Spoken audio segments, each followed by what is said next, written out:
Lagu One Last Cry dari Brian McKnight telah mengantarkan kita seperti 4 klub Eropa, 4 klub top Eropa ya sebenarnya yang semalam kurang beruntung.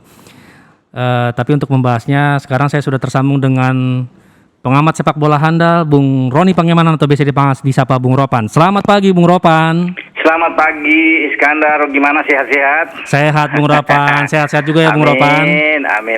Siap. Ya. Bung Ropan, sebelum kita bahas pertandingan semalam, kita mau nge-review untuk semua Liga Eropa ya setelah jeda internasional. Jadi bagaimana Bung Ropan melihat pertandingan Liga Top Eropa pasca libur kompetisi karena pertandingan internasional? Iya, memang banyak kejutan ya. Mungkin apakah ini kecapean atau kelelahan atau bagaimana, tapi kan nggak boleh dijadikan sebuah alasan. Karena perputaran ini kan selalu terjadi di setiap tahun, setiap kompetisi. Jadi mereka setiap klub itu sudah tahu sebenarnya dengan jadwal yang akan dilalui ya, dimainkan oleh mereka semua. Jadi alasan itu nggak boleh kita kedepankan ya. Harus diterima. Jadi sebuah tim itu, apalagi tim besar, punya kedalaman skuad yang bagus, harus betul-betul fokus untuk menghadapi setiap match, setiap pertandingan. Karena mereka bermain itu bukan cuma satu kali kan, akan bisa 2-3 kali dalam satu pekan. Jadi memang melelahkan sekali gitu. Jadi seperti MU di luar dugaan main di kandang bisa draw sama Everton, iya kan? Kemudian Madrid kalah dari Espanyol. Jadi banyak kejutan, termasuk Bayern Munchen juga kalah kemarin untuk pertama kali melawan Eintracht Frankfurt. Ya jadi itu kalau di Italia sih saya pikir itu aman-aman aja ya. Napoli bisa menang terus. Kemudian di kedua ada Milan, ketiga ada Inter, 4 ada Roma, dan tidak ada kejutan kemarin. Kalau di Serie A ya, kecuali di La Liga juga tumbangnya Barcelona lagi semakin terpuruk, ya kan? Kalah dari Atletico. Di Inggris itu rame.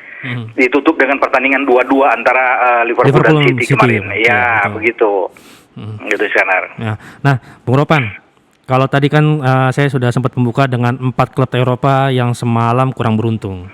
Bagaimana Bung Ropan melihat terutama Blaugrana yang semenjak ditinggal oleh Messi? Memang kelihatan sekali kan ketergantungan mereka sama Messi itu jelas. Jauh. Ketika mereka bermain ada Messi pun kan kadang-kadang mereka juga sulit. Ada Messi loh. Agak berat, apalagi tidak ada Messi. Mereka kehilangan kreator, kehilangan semua seorang sosok pemimpin, leader di lapangan, nggak ada. Jadi mereka kehilangan arah, seperti anak ayam kehilangan induk ini bermain. Tapi bukannya sudah ada Memphis Depay sebagai penggantinya dan juga Enggak, kalau mau dibilang ada Memphis Depay pengganti, jauh dong levelnya. Memphis Depay dan Messi kan levelnya jauh. Menurut saya jauh antara langit dan bumi itu. Gitu kan, jauh sekali kalau bilang pengganti, enggak selevel gitu kan. Apa yang sudah dilakukan Memphis Depay selama ini? Enggak, dia pemain buangan dari MU dibuang tuh karena gagal. Enggak berhasil, dibuang ke Olympique Lyon. Kemudian dari Olympique Lyon pun ke Barca kan itu free transfer, gratis, nggak dibeli dengan harga besar. Jadi nggak ada pemain dimanapun yang bisa menggantikan Messi untuk saat ini. Siapapun itu, nggak ada pemain yang bisa menggantikan Ronaldo. Jadi hanya 2 pemain ini yang ada di planet sekarang yang betul-betul sulit untuk digantikan. Jadi Barcelona itu harus siap-siap menerima kenyataan bahwa musim ini atau dalam 2 musim terakhir nantinya mereka itu ada di bawah. Syukur-syukur mereka itu tidak keluar dari 4 besar di zona Champions. Tapi kalau mau juara berat, sangat berat buat mereka karena mereka banyak mengalami hal-hal yang di luar dugaan. Ditahanlah oleh Granada, oleh Cadiz, tim-tim yang mediocre semua yang mampu menahan mereka, mencuri poin bahkan buat mereka. Jadi sulit, apalagi kemarin mereka kalah dari 2-0 ya dari Atletico, dan itu membuktikan bagaimana Luis Suarez itu betul-betul pemain yang bagus yang dibuang oleh Barcelona. Jadi menohok bagi seorang pelatih Koeman yang membuang kata Koeman sama dia bahwa dia tidak punya level lagi untuk bermain, sudah terlalu tua. Tapi itu dijawab oleh Luis Suarez kemarin, saya nggak tua, saya masih bisa membawa Atletico juara kok kemarin. Juara di IPL, kemudian kemarin bisa membuat gol ke gawang Barcelona. Nah itu kan menampar muka Koeman. Artinya di sini manajemen Blaugrana harus berpikir untuk memecat Koeman, gitu loh. Karena tidak ada anak buah yang salah, harus komandan yang salah. Nah, jadi dia harus siap-siap dipecat. Jika memang nanti suatu saat Ronald Koeman akan berakhir dalam waktu cepat, siapa calon pengganti Ronald Koeman di Blaugrana, Bung Ropan? Sejauh ini kan ada 3 nama yang diapungkan, ya. Pertama adalah salah satu legend mereka, Xavi, ya, Xavi Hernandez. Yeah. Kedua ada Roberto Martinez, ya kan, yang sekarang menangani tim nasional Belgia. Iya kan, yang bisa ini. Satu lagi Andrea Pirlo yang dipecat di Juve. Iya, Pirlo. Kalau saya Pirlo nggak mungkin lah. Betul. Ini kan pelatih yang belum punya jam terbang bagus. Betul. Lihat ketika dia ambil di Juve kemarin kan hancur kan. Iya. Akhirnya Juve itu baru hanya beberapa bulan saja untuk pegang U23 timnas Juve-nya ya. Iya. Dan dia nggak ada pengalaman apa-apa dan akhirnya apa yang dilakukan nggak ada. Walaupun dia seorang legend, tidak semua mantan pemain top itu bisa menjadi pelatih yang bagus. Termasuk Pirlo. Akhirnya kan Juve harus menendang dia kan. Betul. Karena memang gagal, nggak bisa. Jadi kalau mau sudah dipilih, mungkin Roberto Martinez atau Xavi kalau mau lihat soal emosional, sisi emosional yang ada ya Xavi. Iya. Karena dia kan mantan pemain Barca. Betul. Cuma kalau cari pengalaman yang di atas lagi itu ya Roberto Martinez.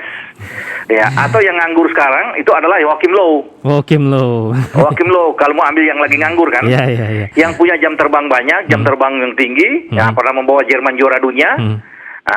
Mungkin Joachim Low, tapi semua tergantung dari manajemen, ya, dari Laporta dan dia punya geng. Ya, tapi kan? Apakah akan berpengaruh jika Juan Laporta merekrut Joachim Low? Karena secara notabene kan Joachim Low kan lebih sukses di timnas Jerman gitu, Bung Ropan. Iya, Joachim Low kan belum teruji di klub, ya kan? Tetapi dia memimpin sebuah tim nasional Jerman yang punya nama besar dan dia membuktikan bahwa dia bisa sebagai pelatih yang punya DNA juara. Karena Jerman kan dia bawa bukan hanya juara di Piala Dunia 2014, tapi juara Piala Konfederasi juga.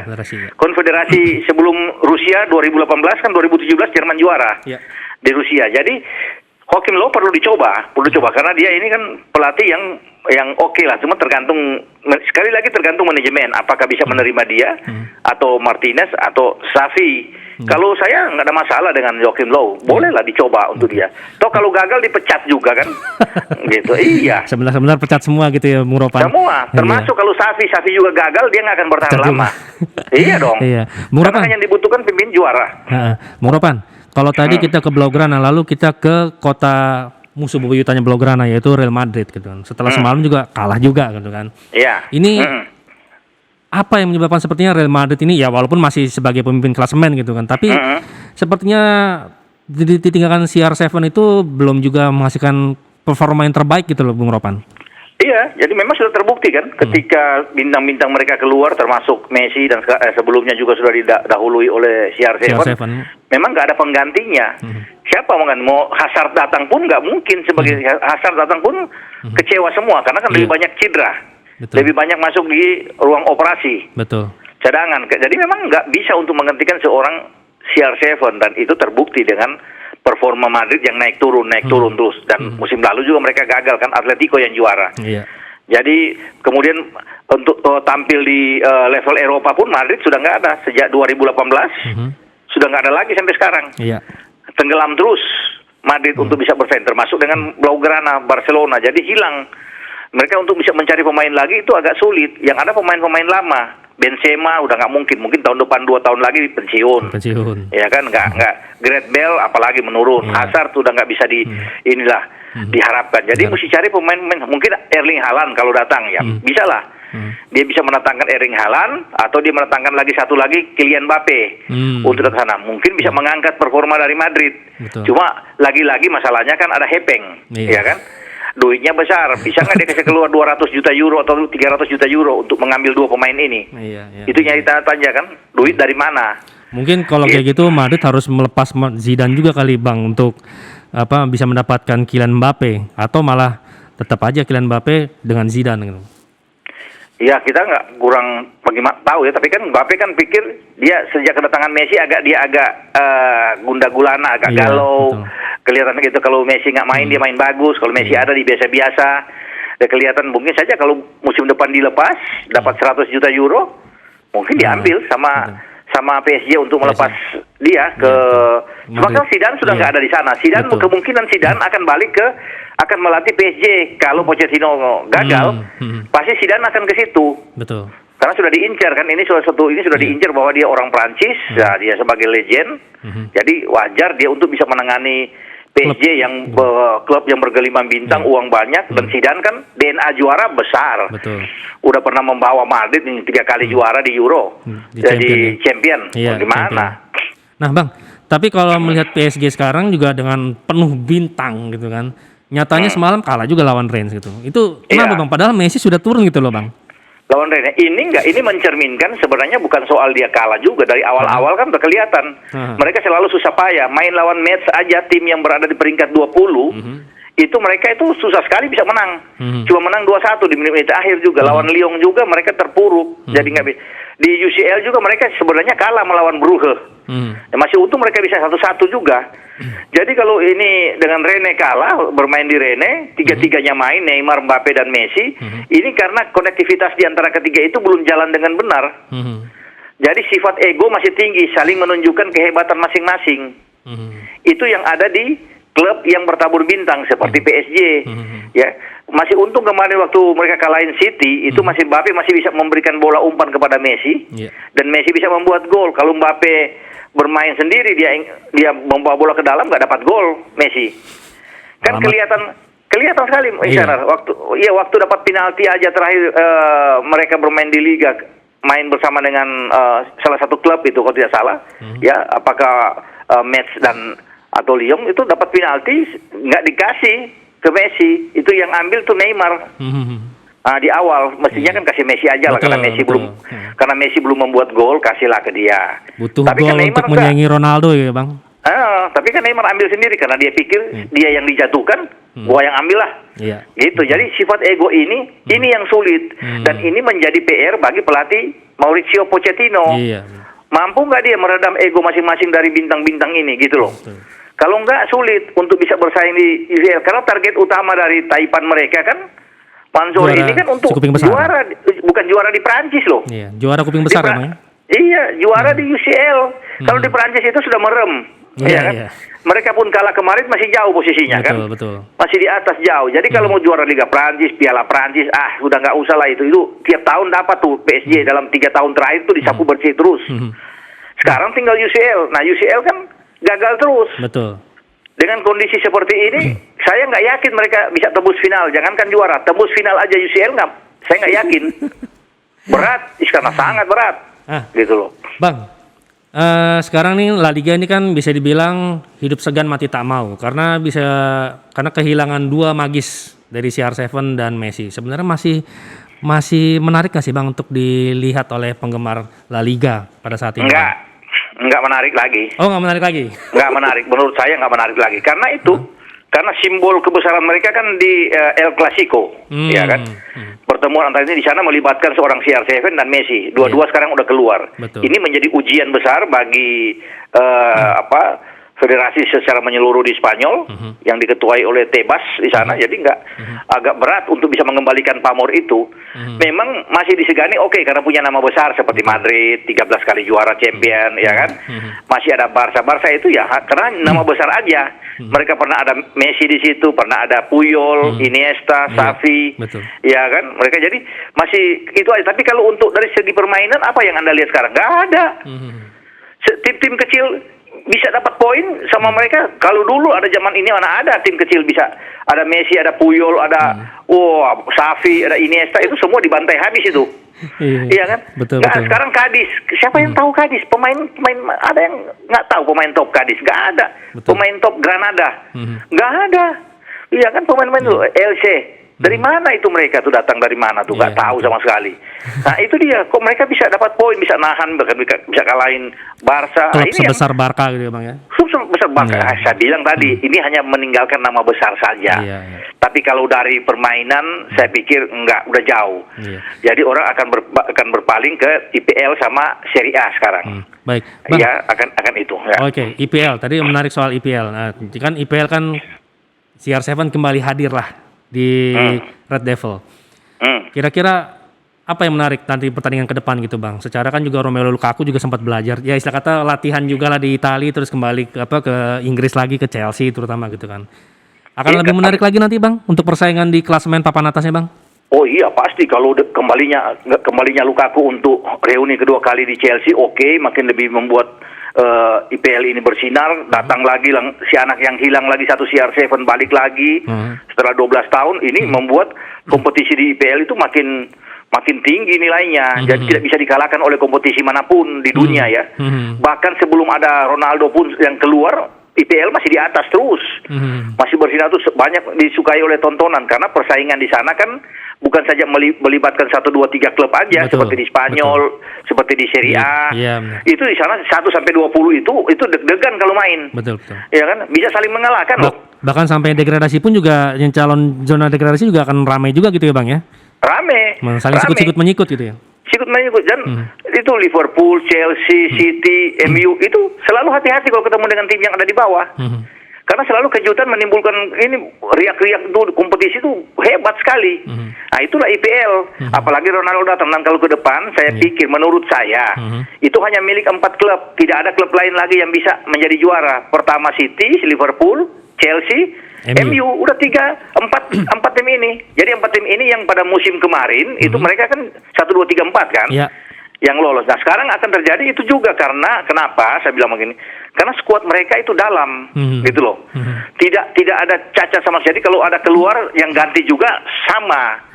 Nah dalam banyak hal kompetisi ada Piala Carabao, ada Piala FA, ada IPL, ada UCL, ada Piala Liga Eropa. Iya. Jadi kalau ada mengarungi ini mesti punya pemain yang dalam sesi ini. Jadi kan banyak yang cedera. Nah kalau tidak punya pemain yang level yang dalam, wah berat. Kalau hanya mengandalkan 12 pemain saja, di bench itu 7 orang nggak punya level kuat, sama seperti yang di dalam 11 orang, wah berat. Bagaimana dengan Arsenal Bang? Akankah juga masuk dalam persaingan untuk merebut juara di IPL Bang? Arsenal nggak bisa lah, Arsenal udah masuk kubur buat saya tuh. Udah nggak ada. Nggak ada Arsenal. Itu coba lihat dia berapa sekian tahun ini kan, ada nggak di 5 tahun terakhir dia bisa masuk 4 besar? Nggak pernah. Iya. Untuk jangankan bicara juara, 4 besar aja masuk di 4 nggak ada. Jadi istilah kata kalau misalnya bagi yang tidak suka dengan Arsenal bilang lebih suka menarik dengan Arsenal untuk terjun di Liga Malam Jumat ya Bang? Liga Malam Jumat oke tempatnya. Anda bisa lihat 2 musim terakhir urutan 8. Iya. Urutan 8 mana bisa pemain. Sekarang udah 3 kali kalah. Betul. Ada di urutan 11. Kemarin ditahan imbang. Ya, nggak bisa menang juga lawan Brighton. Betul. Ya bagaimana? Dia mau bersaing masuk nomor 5 aja udah mujizat. Ya kan? Jangankan nomor 4, nomor 5 aja untuk masuk udah. Sekarang dia bertarung sekarang untuk bukan masuk 4 besar Arsenal. Target dia berada di Liga Eropa malam Jumat. Itu aja target. Nggak buang jauh-jauh lah kalau untuk masuk di zona champion lah jauh. Mau geser Liverpool, City, Chelsea, mana bisa? Iya kan? MU. Berarti untuk fansnya Arsenal mohon bersabar, siapa tahu mungkin 5 atau 10 tahun lagi bisa menembus ke papan atas lagi ya Bang. Masalahnya buat mereka pemain sih oke, bagus, banyak pemain muda yang bagus. Satu masalahnya kuncinya itu pecat pelatih. Nah pelatih ini nggak akan dipecat-pecat gitu loh. Arteta ini kan mestinya dari yang lalu udah dipecat. Betul. Cari pelatih yang bagus, mau Antonio Conte kayak Zinedine Zidane masuk di situ kan banyak bagus-bagus. Atau Arsenal hampir sama seperti Manchester United yang bisa dibilang nggak pernah lepas dari Arsene Wenger gitu Bang sebagai pelatih fenomenal. Ya Arsene Wenger kan levelnya jauh di atas Arteta kan. Betul. Ketika Arteta masih pemain kan Wenger sudah jadi pelatih. Nggak ada pelatih lain yang bisa seperti Wenger. 3 kali membawa Arsenal juara di IPL. Setelah Wenger keluar habis. Nggak ada. Sama seperti MU. Ole pun nggak akan sulit walaupun ada Ronaldo sekarang untuk bisa menjadi juara. Betul. Jadi untuk lepas dari bayang-bayang Fergie, ya di MU itu nggak ada lagi. Dalam 7 tahun terakhir, 7 musim terakhir mana bisa sama Opa Fergie ini. Susah kan. Betul. Opa Wenger juga begitu, nggak bisa lagi. Jadi sekarang keluar dulu pecat Arteta. Nah, sama juga Ole kalau kalah lagi ini pecat aja, gitu loh. Kalau kalah lawan Atalanta di UCL nanti berikut ini, atau kalah sama Liverpool nanti di minggu depan, minggu berikut ini, habis. Setelah jeda internasional ya Bang ya? Iya, bahkan minggu depan ini kan mereka kan nanti kan ketemu Leicester, main di Leicester. Iya. Nah kalau kalah sama Leicester udah buru-buru, jangan dibiarkan. Iya. Gitu loh. Nah Bang. Tadi kita ke La Liga lalu ke IPL gitu kan. Sekarang kita ke Serie A gitu Bang.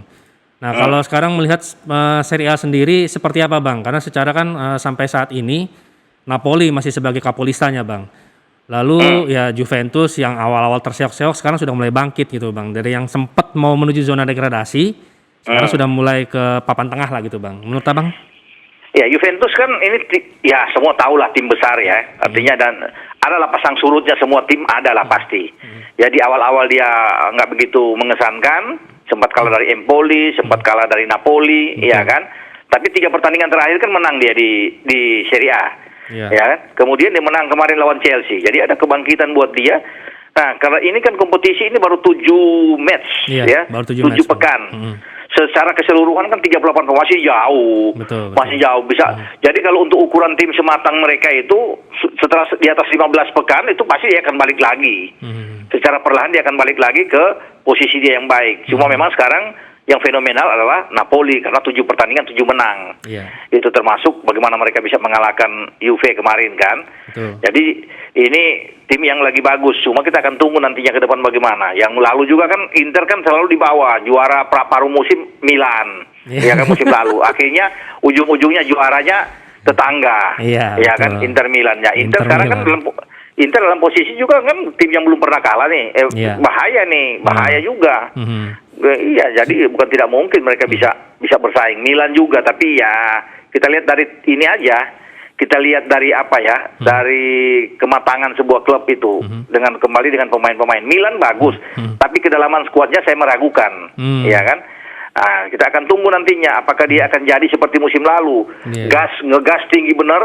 Ya, di 19 pekan gasnya luar biasa, juara paruh, tapi setelah itu turun, terseok-seok turun. Nah, remnya kan terlalu banyak ngerem ya Bang ya daripada ngegas ya Bang.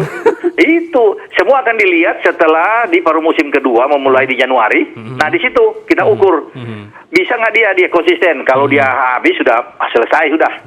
Nah gitu bos. Bang, awal-awal Juve memulai kompetisi. Kan bisa dibilang kan Juve di bawah Allegri untuk yang kedua kalinya ini mendapatkan pertandingan sebelum kompetisi dimulai gitu kan Bang. Sedangkan kan berbeda dengan seperti Pirlo yang pada saat mau mulai pertandingan minim akan pertandingan prakualifikasi apapun lah gitu Bang. Nah dengan kehilangan CR7 sekarang di awal-awal kompetisi sebenarnya ada nggak sih Bang maksudnya jadi perbedaan atau napasnya itu berkurang gitu Bang. Kayaknya kalau nggak ada CR7 itu kurang gitu loh. Jadi sepertinya CR7 ini magis banget gitu dimanapun dia berada gitu Bang. Oh jelas, kalau bicara soal magis ya pasti kehilangan dan pasti Allegri ini pusing. Ketika bagaimana dia pergi pada hari yang sama mereka bermain melawan Empoli kan kelihatan dia tidak ada di daftar line up, kalah langsung main di kandang loh. Betul. Lawan Empoli kalah 1-0.